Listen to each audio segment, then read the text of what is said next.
Putusan Sela ini yang terungkap di jeru persidangan di Pengadilan Tipikor Palembang. Jeru kasus suap proyek di Dinas PUPR Kabupaten Muara Enim dengan terdakwa Juarsa. Jeru putusan Selanyo, Majelis Hakim Sudem anggap eksepsi yang diajukan ke persidangan Sudem termasuk materi pokok perkara, sehingga eksepsi pun ditolak Majelis Hakim. Menyatakan eksepsi penuntut terdakwa Juarsa tidak dapat diterima.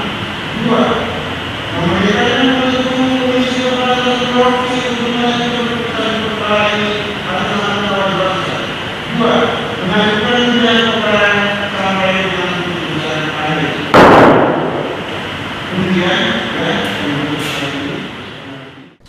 Sudem itu, Majelis Hakim pun merintah ke Jaksa Penuntut Umum KPK untuk melakukan persidangan dengan agenda pemeriksaan saksi. Tapi Jaksa Penuntut Umum KPK belum siap dengan saksi, sehingga persidangan pun ditunda sampai Kamis depan dengan memeriksa saksi. Terkait hal ini dari kuasa hukum terdakwa Juarsa, menanggapi aman putusan Sela ini kebijakan Majelis Hakim, sehingga kita hormati Sudem itu tanggal nyiapkan untuk pemeriksaan saksi yang diharap ke pacak digelar secara offline.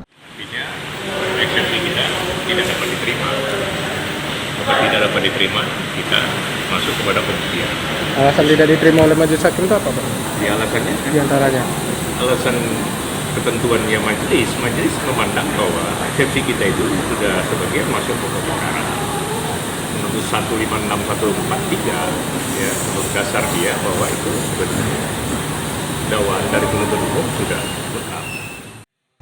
Sri Febri Andi, PAL TV.